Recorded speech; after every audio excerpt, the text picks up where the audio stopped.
All right, got 2 minutes to the open, everybody. Let's get ready to rock here. Apple, I'm going to throw up Apple on my list as well. It's kind of looking interesting. Might retest Friday's close. Getting a little bit of volume coming in here as we're getting closer to the open. Tesla. Just leave the live trading, sum it up till I give you the thumbs up, Mitch. Nvidia's looking a little bit weaker going into the open. Same with AMD. So it's not displayed. So why is this?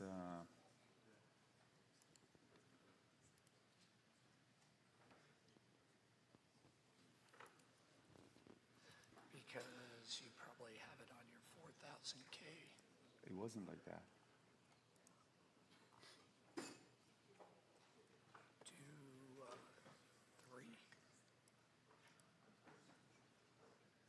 Okay, now which screen is that if he puts it on?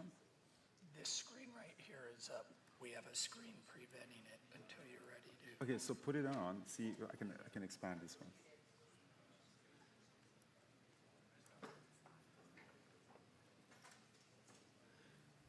All right, AMD's dropping a bit, Nvidia's dropping some more, Tesla's rallying a bit as we're getting into the last few seconds of the pre-market. Maybe you want to separate it and do it again? Yeah, separate. It's going to be interesting open. We'll see how things go here as we get ready to rock. Here we go. Ding, ding, ding. Opening bell.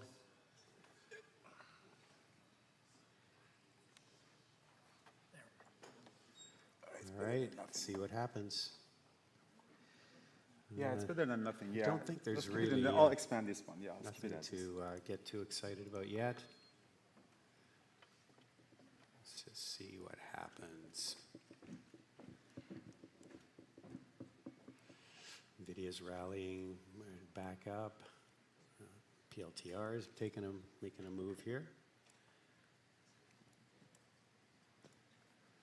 Again, I haven't traded anything yet. I'm just waiting to see kind of what shakes out here.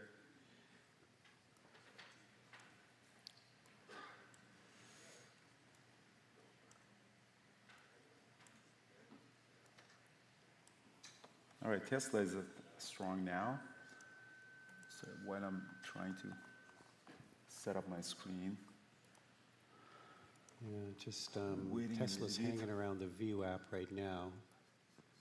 Not to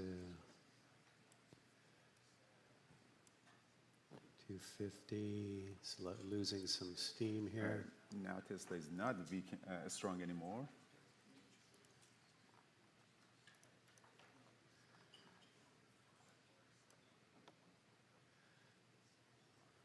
Again, it's Still, yeah. we're still sort of in chop mode here. LTR kind of looks interesting.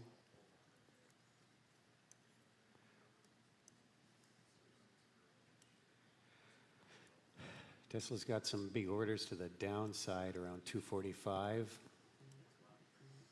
Still holding the VWAP though. I see second minute is closing like a doji is trying to hold. We'll see now close below the VWAP. I don't want to short it for some reason. I feel that there is still some buying pressure. I've shorted a little bit of Tesla, just small size. Yeah, it sounds like a interesting trade. What's NVIDIA doing?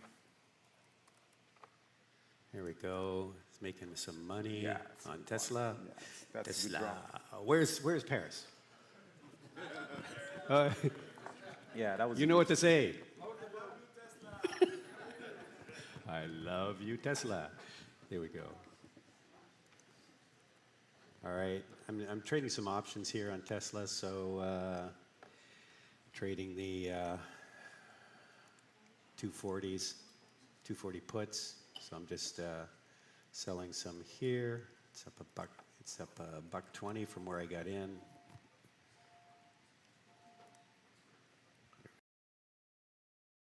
go. Yeah, there. That's what I'm looking for. Now we're up $1.50. Yeah, Tesla short Here we was a go. nice one. Yeah. Selling. Selling some more here. 970. Yeah. Yes. Here we go. So we can get to $10 here. Wow, yeah, Tesla short was amazing. Yeah. The whole market is selling off. The Qs are selling off. I missed the short on it. I'm trying to see if I can find another entry on them, maybe a pullback. Yeah, There we go. Tesla's really, really There we go. selling off. $10. We're at $10 now on these 240 puts. Oh yeah, right through there. All right, I didn't take a big position, so I'm running out of these puts here. So Right now, so there's a quick bounce on this Tesla. Might be a good place to add a little bit, enter in there. I'm trying to see, yeah, let's see if we can get some short here in Tesla. we're coming down to S6 here on Tesla. So maybe an area where it could bounce. So I got a partial fill on it. I can't see myself. 244.60. Here, stop loss is a little bit tricky. It's a little bit too extended from the VWAP because I missed the move. The Brian's entry was amazing, just right around 248. Again, my resolution of my screen messed up. So now this pullback is nice. If you can say a little bit more on that, Q's still selling off like crazy. See if Tesla can get a breakdown. Could be a 5-minute green range breakdown.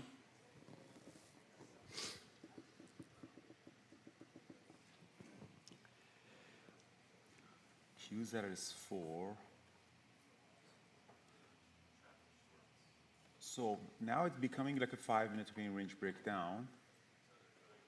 Like my average is, again, it's just not a super nice entry because my average is 244.17. So let's see if stop me out or not. Qs are slowly bouncing back. It's the same as NVIDIA probably. Tesla's starting to bounce a bit here. I'm pretty much cleared my position there on Tesla, so just flat right now. No positions. So this is my entry. You can see it in my chart. So my stop loss, if it's VWAP, it's kind of a very, very big loss, stop loss. If I want to put my stop loss at this R, but I probably would put my stop loss around here, because if he really comes above this thing, it might probably get a stop, goes test the VWAP as well. So I have to give it some room, and then I get a stopped out if really, right now. So for example, you see I can leave it this one on the screen, so it looks like it really wants to bounce back again. And because it was so extended, because I didn't get a really good entry like Brian, I took a smaller size. I took a much smaller size. So I took only 1,500 shares here, which is considered as small for me. Yeah, so I'm getting a stopped out because this pop was very strong, and now 5-minute becoming like a, kind of slowly becoming like a bullish candle. So that's, for me, it's very important to stop out. If I had an entry like Brian had, so again, I cleared this one. If I had an entry like Brian had here, my original stop loss would have been somewhere around here. I could leave it on the screen. And now I would have been still fine. If anything, I could have actually added more on my short here and bring my average somewhere around here. But now it's popping back up. That's okay. Tesla's coming back up. Yeah. It could be an area where it could potentially short again.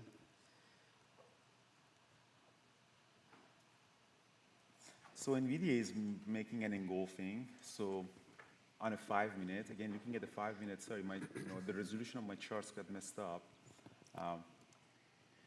They have gone short again on Tesla, just for this rejection here.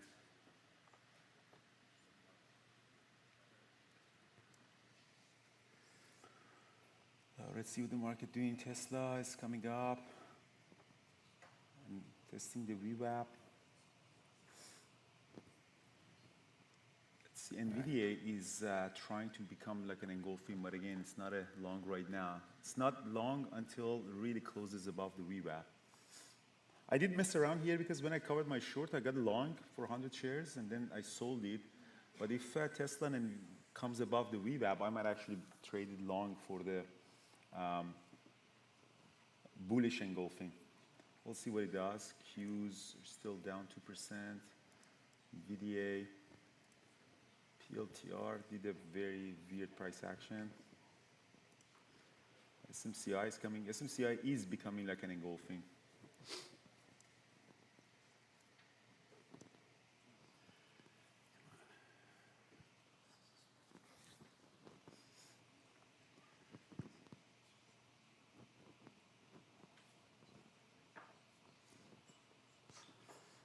Okay, So I'm the still place I'm that- short Tesla. Yeah. So Brian is shorting Tesla. Yeah, here we go. Oh, this is nice. Thank you, sir. I don't like the short on Tesla because this candlestick at 936 was super bullish. I don't know if you want to test the low of the I day don't- again. Yeah, I'm not very small size. It's just seeing where we can, if we're going to reject here. This is some moving averages. Looking at what Qs are doing. Here we go. I'm going to take a partial here on this pullback. I'm not sure how deep this pullback is going to be.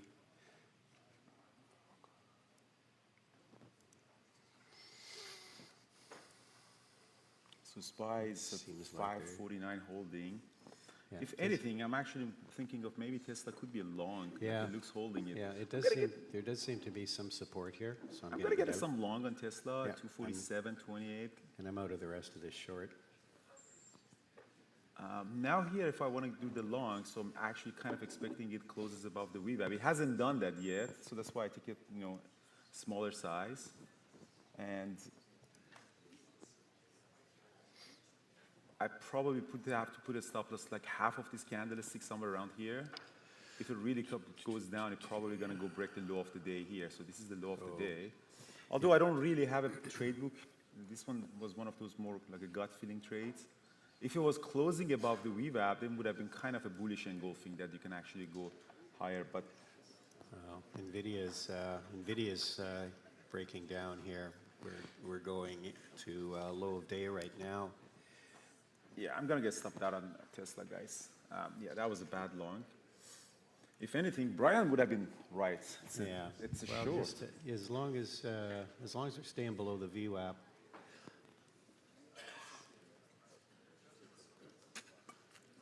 All right, so SPY broke the low of the day. Wow, NVIDIA's heading lower here.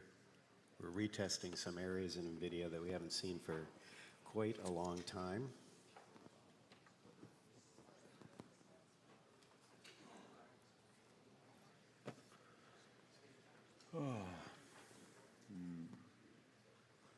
NVIDIA is breaking down 5%, Tesla 7%, PLTR.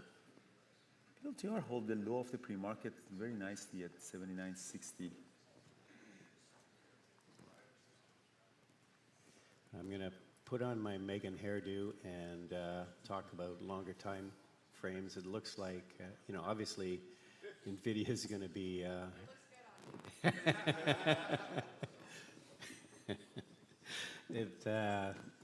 just looking at the longer time frames, it looks like NVIDIA sort of into an area that there could be some demand. We're just around 100, 102.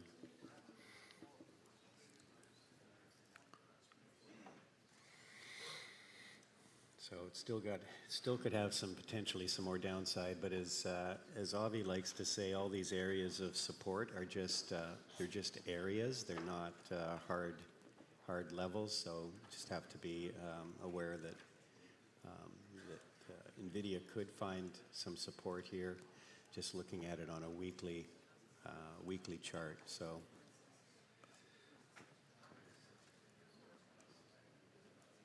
All right, so Tesla sold off more? No, not yet. Yeah, PLTR sold off. SPY definitely making low of the day. AMD is really into an area where there's been some recent support. It's around 95.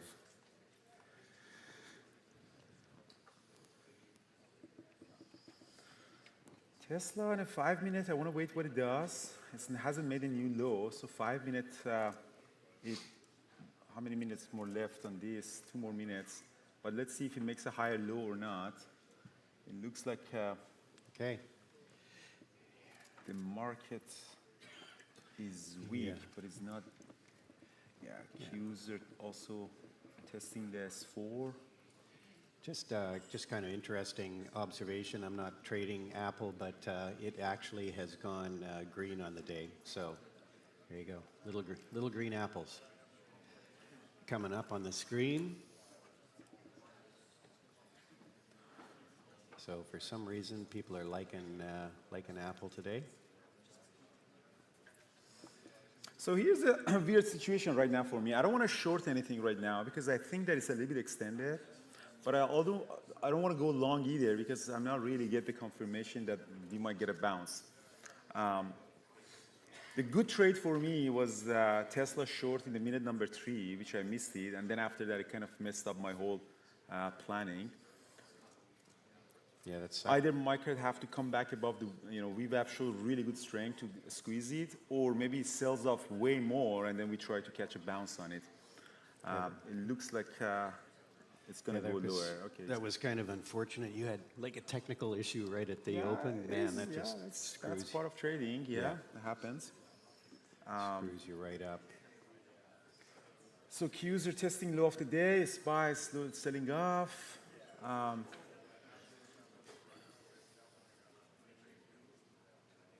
Yeah.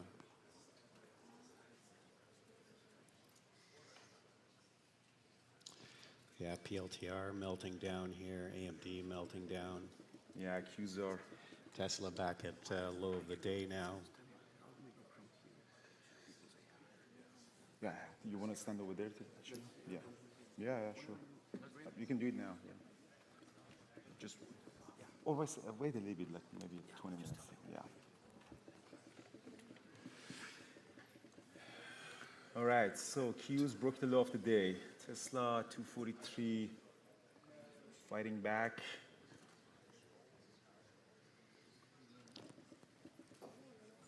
Yeah, Tesla, okay, so Tesla is retesting this low of day here. Let's see how it reacts.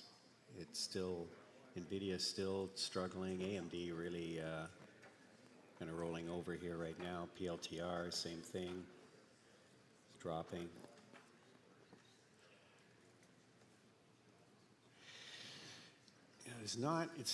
We're not getting like massive selling drops, so it's not, I wouldn't say this looks like a panic selling. It more looks like people selling and just no buyers willing to step in here yet. So it feels like a bit of a buyer's strike right now. And as Peter had mentioned in the pre-market show, a lot of uncertainty out there in terms of what's coming down the pike. So investors, traders, businesses don't like uncertainty, and so what they usually do is just step to the sidelines and just wait for an environment where they feel a little bit more certain about what's going to be happening. So again, just sort of a lack of real buyers wanting to step in and take positions right now. So we're getting a little bit of a bounce here at the markets. I'm going to take another long on Tesla here. Looks like it wants to hold this double bottom. A small size. Let's see if we can get to 245. What is it? One thing that I noticed is that the market went to new low of the day, but Tesla didn't. And 5 minutes, as you see here, is kind of holding. Let's see if we can go toward the VWAP. So for Andrew, small size would be like 100,000 shares No, of Tesla. like 2,000 shares. Let's see. If it goes above the VWAP or close to the VWAP, I might actually add more on my try to again focus here. What I noticed was the Qs really made a new low of the day, but Tesla didn't. Again, it's a little bit too early to catch reversals, but maybe found him get bottom. So it's already popped up. So here again, the risk to reward is very important. So this is my entry on my chart. This is my come on. So this is my entry here. Stop loss could be the low of the day or just near the low of the day. So I have to, partial in the first R if I want to do that. So you want to give it some room for the bounce. So you don't want to get a stop out too early. Again, this double bottom bounces a little bit too early right now for the time, but it seems that there is a little bit of a divergence here because Qs are really making low of the day. SPY is making low of the day, but Tesla didn't. Yeah. So Tesla really has to, Tesla would be more a real more interesting long if we can get above some of these moving averages and the VWAP. I think it'll probably, you'll probably get some more buyers stepping in. So I would be keeping an eye on this area. This is where sellers are sitting right now. yeah, I'm adding a little bit more on it. Let's see. Yeah, it could be an interesting long here on Tesla. And guys, this is my entry. Even SPY and My stop loss is somewhere around here. And this was a good signal. This candlestick tried to come down and bought back up. So you see the Qs also doing the kind of the same move. If I can get to the first R, that's that partial.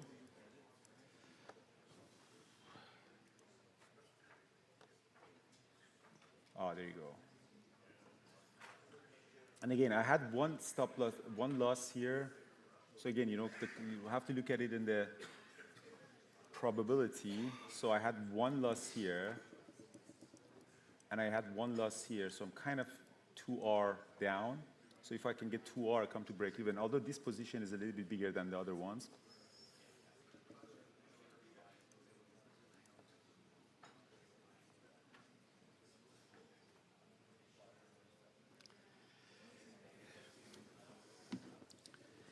Qs are so you can see here we're back. still. This is where the sellers are sitting on Tesla. So again, if we can get some of these sellers to step aside, I think you'll see a nice move up on Tesla from here to the long side. What's the bookmap saying on Tesla? There's not a lot of orders to the upside, unfortunately.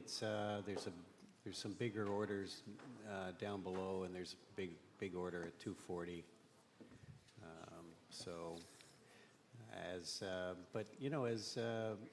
As Megan pointed out yesterday when someone asked her about Bookmap, it works till it doesn't. I mean, some of these, all of these tools and indicators that you might be using are none of them are 100%.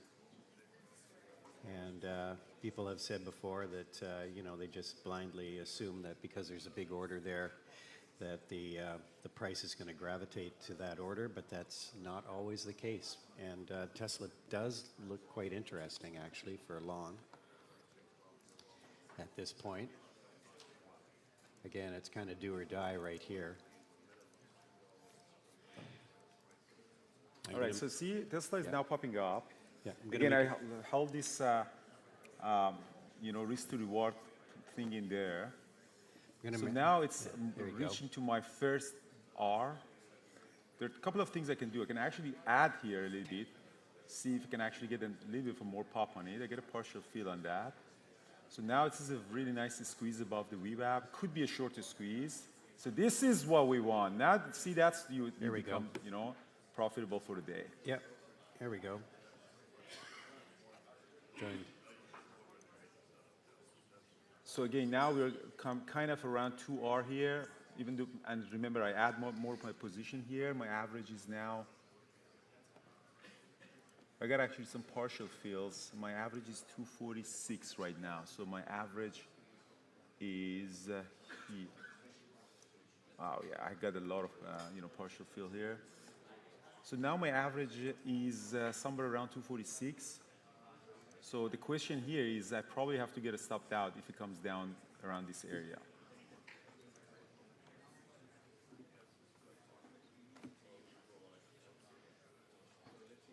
So 5 minutes is now interesting for me. Again, people are using different indicators. 5 minutes, we're making a higher high, higher low right now. So again, looking at always 2 time frame. So the 5 minute is showing really, a bullish pattern. The moving averages here always a resistance. This is what I found that 1 minute and 5 minute moving averages, they're always really good resistances because the slope of the moving averages are very important. So it shows that the overall, oh, there you go, nice squeeze. Here we go. Yeah, you saw that, how it got through the area and came back, retested. Perfect. Yeah. See, Yeah. that's so 3 trades. The third one profitable. I'm actually in positive now. Very nice. Now we might actually go. So this is a very bullish candlestick. This is like a squeeze. This is like whoever is short down there is going to get a squeeze. And again, this is way more a stronger move than the whole market. You can see the cues here is happening, it's slowly happening. But this one is definitely much a stronger squeeze. And again, for me, it's very important. It's not about the money that we're making here. It's about the thought process, that how you can actually accept 2 loss and eventually get 1 really nice profit. Nice. Anyone in Tesla long with me? So there is some orders here at 250 on Tesla. If we can get to that level, that'd be cool.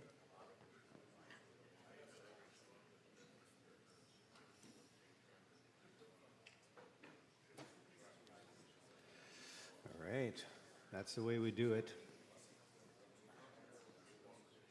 So okay, so what's happening in the market? So what do I see in the price action right now is, again, understanding the price action. So Tesla is making this higher high and higher lows, which is a very bullish pattern. Very bullish, pattern is happening. The second candlestick is very bullish. We have the high of the day that potentially we can break out. But the key here is these moving averages on the moving average, they're acting as a resistance. So we got to get out of these ones.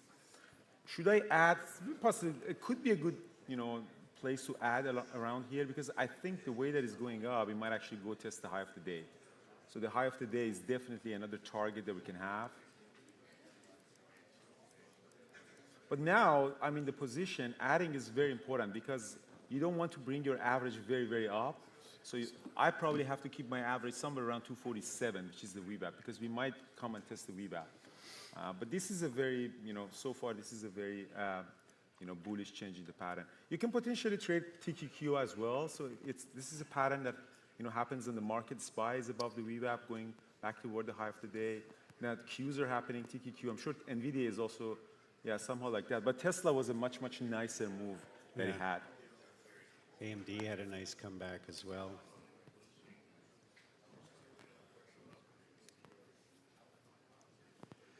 Yeah, and now NVIDIA is going above the VWAP.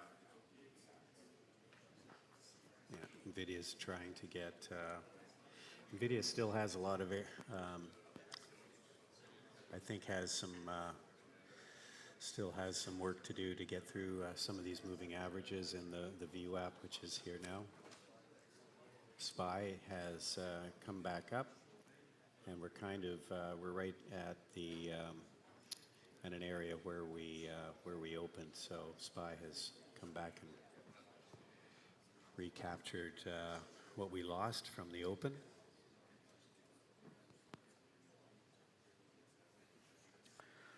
So let's see what NVIDIA is doing. SPY is definitely climbing up toward the high of the day. Let's see if Tesla stops me out or not. I am up $3,700 on Tesla. So see, I came out of the losses and I'm profitable. Very nice. So you can make money in a stock when it's going down and when it's going up. I'm gonna add a little bit on Tesla here. Bring my average maybe back to near my average 247. Yeah. It's got a nice little bounce there. There's an area where there were sellers are now buyers.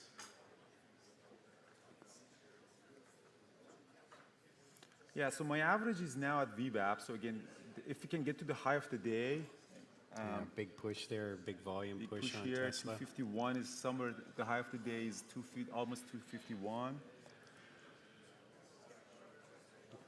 Again, do you see the size of the candlesticks? These are big sizes. These are really volatile days. So this candlestick turned out to be super nice. This is a very bullish candlestick. would be nice if you can actually take the Tesla high of the day. See, NVIDIA is closing above the VWAP.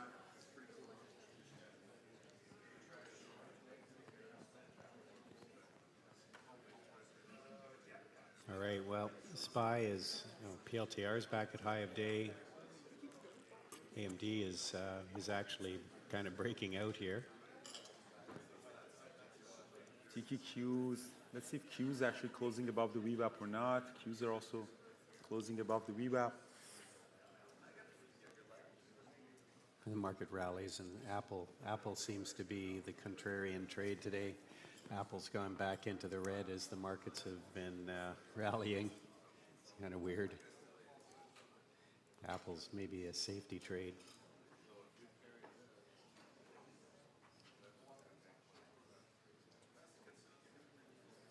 Right. All right. Yeah, so the price action, what I see is kind of bullish. I don't want to short anything. So the question is, can you short here? I mean, I don't know. I mean, I don't have any indication right now that is showing me that this might, go down. It looks like, again, the 5-minute is still trying to make a higher high, higher low. This is also in the market, like Qs are going up.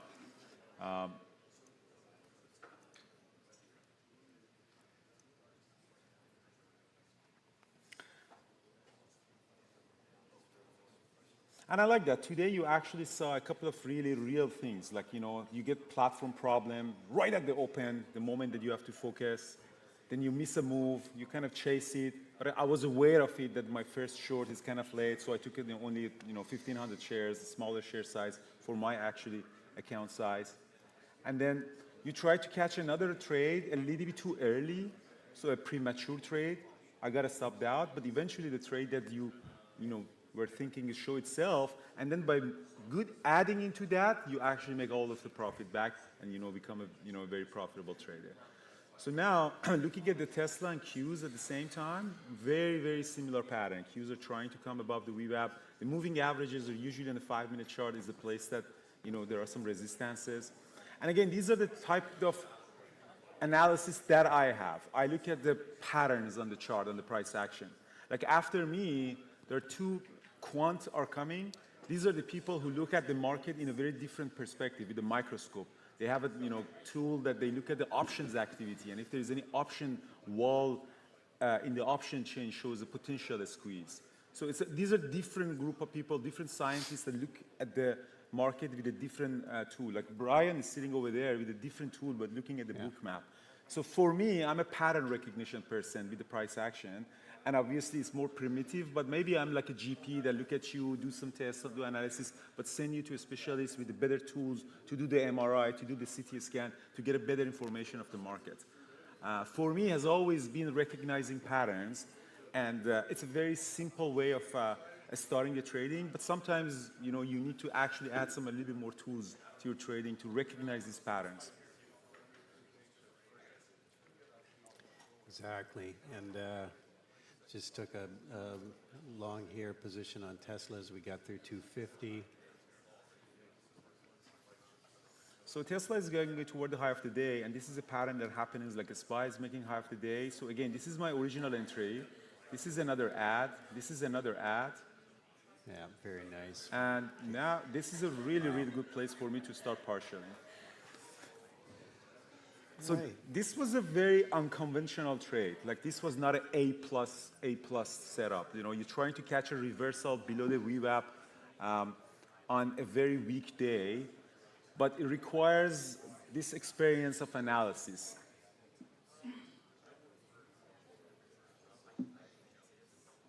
Is the room too loud for you guys? Just get a feedback. Guys, if you keep the loud, Brendan, keep it down, please. Yeah, a little bit in the room. Yeah, a little bit more.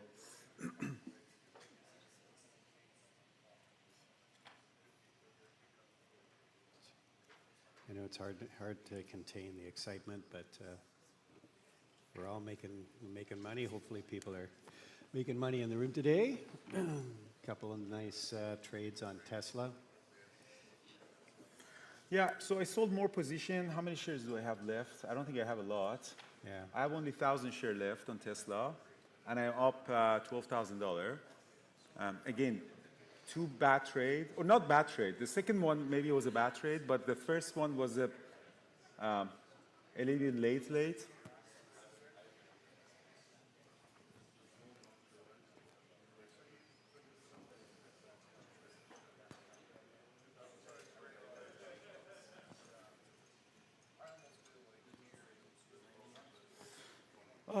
So yeah, I think that concludes my own, trading. What time is it? Like it's 7, it's 10 o'clock. That's usually how I trade. From now on, rarely even in a normal day I trade. Now we are in this environment, definitely I don't want to trade. So yeah, that concludes my day. It's essentially 3 trades. If I want to go back, look at my thought process analysis, if I didn't have that problem, I probably would have taken a short here at Tesla, and, for 1 minute opinion range breakdown. But I didn't because of these issues. I did try to take a 5-minute opinion range breakdown. Again, you can look at my 5-minute chart. I tried to take 5 minutes. It went down a little bit, but eventually got stopped out, which is okay because I knew that I have a lot of room to the VWAP, so I took a smaller share size. The second trade was kind of a premature trade. It was a little bit too early. I kind of anticipated a bullish engulfing, but that's okay because I took a smaller size. And then eventually we got this double bottom reversal on that. And the signal for that, again, I don't have a trade book, really educational trade book on that, but the signal was market was making low of the day, but the Tesla wasn't.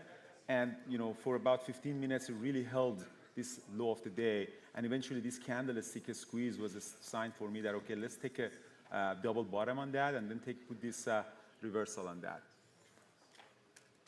Yeah, and so for me, obviously, the Tesla short, really liked the way it just, it kind of hung around a few minutes at the VWAP, and then it just, I could just tell by the price action. I was just watching the price action. I could tell that sellers were there, and they were stepping in, and there weren't any buyers to Any hold things question at this moment from the audience? Yes. What was the confirmation for the second? When you started the trade? The short that I got stopped out. No. When you went in the trade at the beginning. So the profitable trade, So this trade you're talking about, yeah. So the trade that it was profitable, the question is, what was the confirmation that you had? The confirmation for me was a couple of things. First of all, this is important because, again, it goes into the price action understanding that you had. The confirmation was the Qs made a new low of the day, but the Tesla didn't make a new low of the day in that time. So that's called divergence. The swing traders use that a lot. When sometimes, something bigger happens in the market, but on one stock doesn't happen, means that there is a divergence, and the divergences are usually very powerful. Shh, guys, quiet a little bit. So the divergence is one of them. And then this pop-up, this candlestick was a sign for me that, we failed to test the low of the day, and then this candlestick was popped up. But I wasn't 100% sure on that. Like I was maybe 50% sure. That's why you have a reasonable stop loss on that. So I wasn't 100% confident on that. This ad was much, much more significant because this is a really, really good confirmation that I had.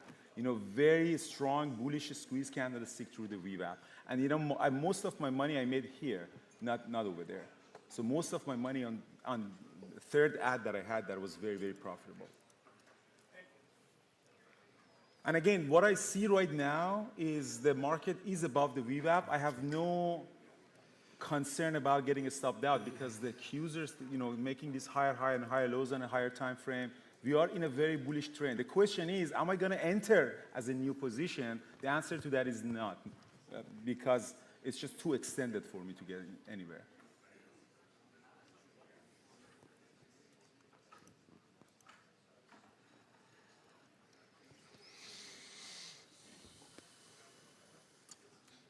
Any other question? Yes.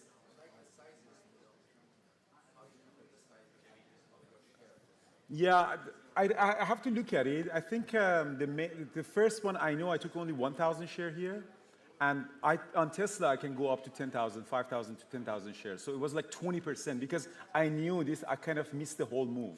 Brian was still partialing. Brian was covering his position when I actually wanted to enter. So that's the thing. Even for the second trade was like probably 500 to 1,000 share here, then I got stopped out. This one, I think together, I went up to 500, 600, 1,000 to maybe 1,500 shares. I have to look at it, yeah. But again, very more aggressive. When I saw that we closed above the VWAP, I already got that. 5 minutes is super bullish. Then that's when you get aggressive. That's why it's a very good idea to add heavy on the trades that is working for you. Any other question?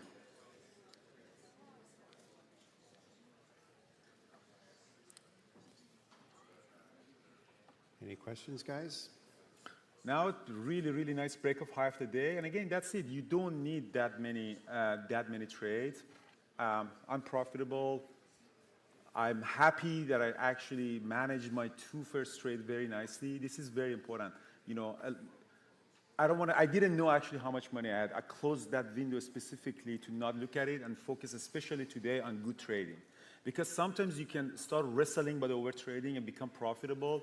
But today, for me, the goal was to analyze as much as possible that how we actually trade, how we manage the positions and the risk management. PLTR is looking kind of interesting as well here. Brian hasn't given up yet, so he's really looking forward for trade. I'm just making some observations. It's again, the SPY is pushing to a new high here. Same with the Qs. It's getting a really nice run here. Another really nice divergence was PLTR and Qs. PLTR is a high beta stock. It means that it really drops significantly more than Qs. But at the open, I have the chart open. This is the PLTR, and this is Qs. So PLTR for the first 5 minutes even didn't lose the VWAP. So that means that PLTR wasn't ready to go significantly lower, while the market overall was going down way more significantly. So when a high beta stock like PLTR isn't selling off, then maybe there is some sort of a bottoming price action, because usually when the market starts selling off, the high beta stocks will sell off way faster.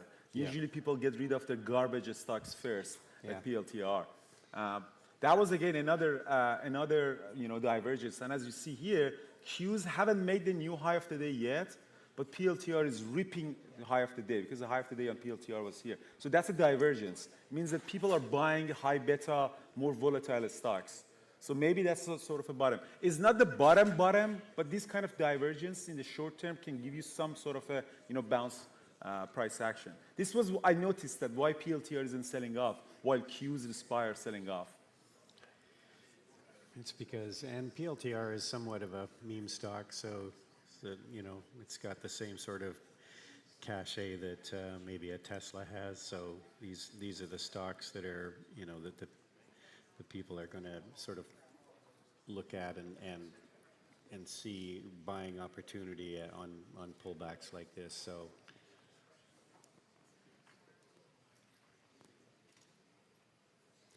Tesla's kind of struggling here to go higher once we push through that nice 250 level.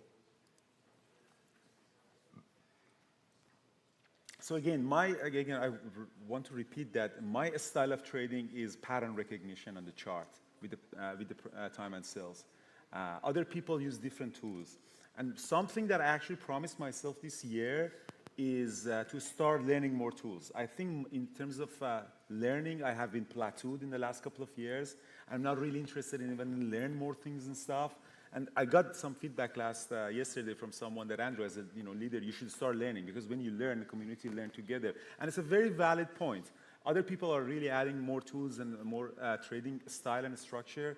But I myself has kind of plateaued. In life, I've been too, busy with climbing and other stuff, but maybe I have to come back and learn more.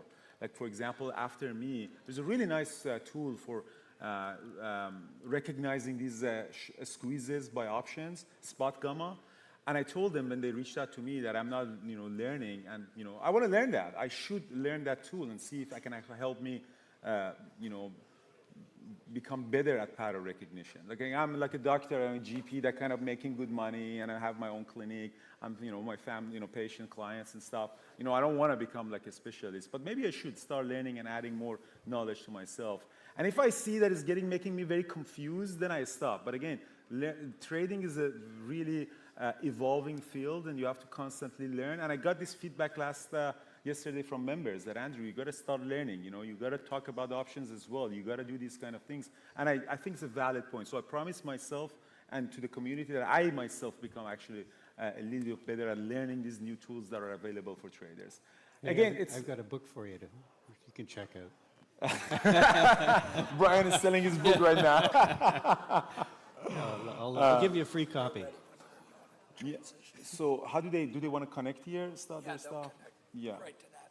So again, so now we have a presentation with two very, very high-profile people. They're founder and the CEO of a company called Spot Gamma, and they've developed a tool to look at a lot of these moves by options activity, because the option activity is super important. That causes a lot of big moves on the market, like the GME short squeeze. Like a lot of these gamma squeezes is because people who significantly trade options, they can, and market makers really hedge their positions with the market, and this kind of big activity, it really impacts on the option market and the volatility that brings into the price action for us traders. So there is a tool. They explain exactly what it is, and and show you some examples. Would you like to introduce them? I just yeah. need to get their computer set up. Yeah. Oh, and before that, I want to take one picture, guys, from this side with you. Just come, Adrian. Brian, come here for a picture. I want to take one picture with everybody in there. This is the white lens. Yeah, it is. Everybody cheer! Woo! Thank you. Thank you so much, guys. All right, so that's it, guys, for me. I am closing my Tesla position, so because I am down, so it turned out to be $16,000 day for me. And yeah, that is a wrap. Thank you, guys.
Good to go? We're good? You want to test it? Hello. All right. How y'all doing? That was some very exciting training to watch this morning. I really enjoyed that. Learned a lot. Thank you very much. For those of you who don't know us, my name is Brent Kachuba. I'm the founder of a group called Spot Gamma. This is Matt. He's the CEO. Hi, everyone. And what we do is we analyze the options market to inform you as to how the options market can influence the underlying stocks that everybody's trading today. So I heard a lot of market makers and Tesla trading and all sorts of different things like that. And what is interesting about that is that a lot of that flow you're watching, we're going to make the case that is sourced from the options market and options trades. So we're going to explain that in a little presentation. But I was asked first to go through what's happening in the market right now. Obviously, there's a lot of volatility in the market. You can see up here we're down about 1%. Obviously, everyone's pretty aware of that. I saw all the trading. I want to ask everyone in the room a quick question, though. Anybody know why the 55-65 level is important today? Anybody in the room? What you got? The collar. All right. It's a man who speaks my language. All right. What is the collar? The collar, if I zoom out on this chart, this is the collar. Now, what he's referring to is a JP Morgan hedge fund that rolls a big position today. That is a 40,000 lot options contract that has somewhere in the neighborhood of $3 to $4 billion worth of what we call gamma associated with it. Gamma is essentially options hedging flow. How do you hedge that? Generally by buying and selling futures. Now what they're going to do some point today, they're going to roll this trade from today, which is March, to a June contract. So there will be about 120,000 options contracts related to that trade. And at some point between now and probably 2 o'clock, we're going to see that trade go up. Now that's important because there's about $2-3 billion worth roughly of what we call deltas that have to get hedged off of this. Now for those of you in the room go, what's a delta? Just know that's about $2-3 billion worth of value, notional value that's got to be hedged out. So there's going to be a bunch of futures, there's going to be a lot of zero DT options that swing around today, and we're all of a sudden going to see some move, and anyone who's not aware of that trade is going to be going, what the heck just happened? Where's the news? What do I do? And if you're watching the options flow, you're going to know that is the trade that is occurring. You'll see the options flow drive into that move. You're going to see the futures move. You'll see the trade print, and that is your idea, or that's your signal that it is the trade that is moving the market, not some type of other tariff tweet or something else that's happening. So what you're looking at here, this is what we call our trace system. What trace is doing is it's giving you an idea of where exactly these market maker flows could come into and out of the market. And so on this screen here is this big bright shade of purple, and then you see there's a relative shade of kind of red, very faint red, right? Blue is buying pressure, and the red or the kind of neutral color there is a light selling pressure. So what does all this mean? Number one is this is that giant trade. Again, it expires on the close. They do not close, this JP Morgan hedge fund does not close this position early. They simply roll to the next position. Number two is you see all these blue bars on here. They're relatively much smaller, but what this is informing us is where are traders buying and selling calls and puts, and how are the dealers positioned? So if you see a blue bar on here, this is where market makers or options dealers are long put positions. That is what we call positive gamma position. What that means is that if the market starts to break down into this area here, the 5,500 area, they are supportive of the market. And you can see that via these blue bars. Now on a normal day, these bars are much bigger, but this strike is so big it's kind of washing everything else today. Now some of you are also saying, well, what's this purple line right here? Every single option trade that takes place, we measure what the potential hedging flow is from that trade, and then we project the line up, which means market makers and dealers likely have to buy, and these are the options market makers and dealers, likely have to buy to hedge the flow that's coming into the market. If that purple line's going down, they got to do the opposite, they got to sell. So what happened here today is the market dropped to 5,500 off the open. I was watching the guys trade, and they're looking at Tesla, and they're looking at the double bottom and things like that. Well, I see on this screen right here, we call this our hero line, just start to rip. And to give you a better idea of exactly what that means, this is the S&P options index flow. So this is the flow across the SPX, the spiders, and the E-mini futures. This is the options hedging flow. What you see here is the S&P traded down to 5,500, just below that level. And these two lines measure two different things. The purple line is the options deltas, or the hedging estimate of all S&P 500 trades, so all expirations. The T line is just zero DTE trading. Zero DTE now, we're going to talk about this presentation shortly, it's about 50%, 55% of total S&P flow. It's huge. So what do you see here at 5,500? there's not really any put flow, right? Because if traders are buying puts, you'd see these lines going down. So the options market was not selling into the weakness. And when we hit 5,500, you could see these lines shoot to the sky, right? They go from about minus $400 million up to about $2.5 billion as the S&P hit its high around 55.30. So that's $2 billion buying the dip. They're buying the bottom. And we could break this down another step. I don't want to get into too much granular detail on this. But this dark blue line is put selling. So what happened? S&P comes down, traders start selling puts. The green line is zero DTE calls. They're buying zero DTE calls at that same time. This is what the takeaway of the zero DTE flow is, mean reversion. If you actually study this, what you find is market makers and dealers, yes, they're on the other side of all these trades, but there's a lot of retail people, or pro-tail we like to call them, guys like you and me and girls like you and me, who are buying the dips, right, with these zero DTE options to express an upside move, and that means market makers oftentimes have to start buying shares of futures, et cetera, to buy that dip as well. So when you see the dip come in, you see zero DTE call buyers come in, you see zero DTE put sellers come in, market starts to rally. I'm not guessing at their behavior. I have an idea when I come in. We write a founder's note every day where I analyze this. I'll fill you guys in on this. But these are all the if-then statements, right? A lot of times in the markets, we're looking at technicals and we're looking at VWAPs and different things like that, trying to understand exactly what the impact's going to be. But in this case, what we're doing is we're watching the options flow to confirm the movement that we're anticipating, right? So we come in with a game plan. We go, okay, if the market makers are going to do this today, there's a potential for a rally. If they do this, then we're going to hit resistance. And when you watch the options flow come in, you're getting that extra piece of confirmation that something substantial is about to happen. So when we look at this trade today, we wrote about this in our founder's note, what we're laying out. But we're going to see likely a bunch of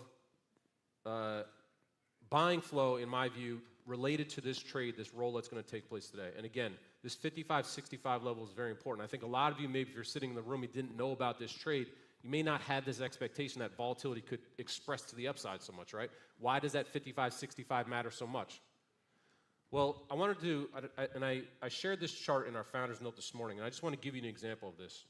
So if anyone's interested in this founder's note, if you want to read it, if you actually go to our Twitter feed, I posted a free link. We're going to post some other links later, but this is the September roll, okay? I just want to give you an idea of the kind of flow that I'm looking at today. So in September, at the end of September, we were up at 57.50, which is where the top strike of this JP Morgan position is. So specifically what this JP Morgan fund does, they sell usually around 40,000 calls, and they use that to buy a put spread to hedge their portfolio. We call this the collar. So the 57.50 strike was where the call strike was, because the market was rallying pretty strongly in the end of September. And look at this day, right? Here's 57.50. S&P is just kind of skidding along, nothing going on, nothing going on, nothing going on. And then what happens right here? We saw huge zero DT puts come in. They smacked the market down, right at the lows here, just above 5,700. You saw these options print. The new JP Morgan collar prints right there, and then what do? They immediately start buying zero DT calls, and the market rips higher. Now, the market makers, you got to remember, the dealers in this case, not the market maker, but the dealers, a slight difference. They're short. The fund is short these calls. The market maker, in this case, is long these calls, right? And these calls are held to expiration. So what did they do here? They moved the market down. They printed the new trade. Then they ripped the market to 57.60. They're long those calls, so they just made 10 handles on about 40,000 calls in the midst of all this other gyration, right? So the reason that I think today is so meaningful is because the collar trade is not always in the money, right? This is actually only the second time since 2020 that the put position has been in the money. So every quarter, obviously, I mentioned before, they roll this trade. So this is interesting to me because the dealers are short this put, right? And then we know they need to roll it. So they're ostensibly short this put versus short futures. And so if the market starts to rally, they got to buy those futures back. And they're incentivized to actually have this position close at zero, right? Because they're short those puts. If you're short a put, you want that expire worthless. So that is the flow that I'm seeing in the market today. That is the kind of expectations of what I'm seeing. We'll be watching for that order flow to start. Again, usually it's around, I live in New York, so I have no idea what time it is right now, but usually sometime around midday, right, we're going to see this print. The dealers change the way they operate every time they roll, right? And there's a bunch of different reasons for that. Some of that is P&L or hedging related, but other times this is a heavily watched position in the options market, and you know, you don't want to be a sitting duck doing the same giant roll every week, right, or every quarter, excuse me, because people start to take advantage of you, right? So they kind of change the way they do it, the timing a little bit, and shift things around. I want to make two other mentions about this. Number one is they do a huge market on close trade as well with this. So you're going to see, those of you familiar with market on close, it's going to be probably in the billions, right? And a lot of people go, that's quarter-end pension flow. Some of that could be, but I also know for a fact that a lot of that will be related to this future, or to this collar trade roll. So it's very important to know. And then the second thing is, these strikes are very important to watch. And I'm going to talk about our presentation here shortly. You're going to see how these strikes are important, because if you look back over the last month, right, where do you see the low? So this is the 55-65 put right here that I highlighted, right? This is where we saw the VIX hit around 30. Look at where the market makes its low in here, right? Same exact area. And we talked about this through our founders notes every day, so I don't say this with sort of hindsight. This is a dynamic that we're talking about all the time. Because this is such a watched strike in the options market, it generates a lot of flow, it generates a lot of attention, and I think it's going to generate, you know, quite a bit of volatility today, persistent volatility today. So that's what we're watching for today. I think that's very just this, you know, overwhelming dynamic that a lot of people are not paying attention to. A lot of people are focused on the, you know, tariffs that are coming up here in a couple of days, possibly ISM data, et cetera, tomorrow. But there is this big trade, obviously, that could be very significant. One other thing I want to talk about while I have a few moments here of live trading. I have to start presentation 7:30. All right, a couple minutes, yeah. Okay, a couple minutes, sorry. All right. I want to talk about volatility and the signal in volatility. Does everybody here have an understanding of what historical volatility is or realized volatility is? So if I say, hey, 1 month realized volatility is, well, we can look at our chart here. I want to give you a rule of thumb that I think is helpful. So this chart here is what we call realized volatility. And this is very easy to calculate. You just ask ChatGPT, it'll calculate it for you.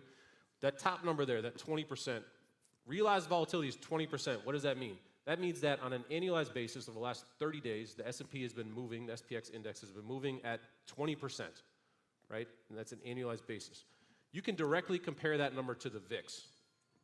So the VIX right now is at 24, 23, 24, call it, right? Why does all this matter? If you look back historically, you can compare them directly between the VIX and the realized volatility. The spread between that is 3.5 points. Why does that matter for everybody in this room?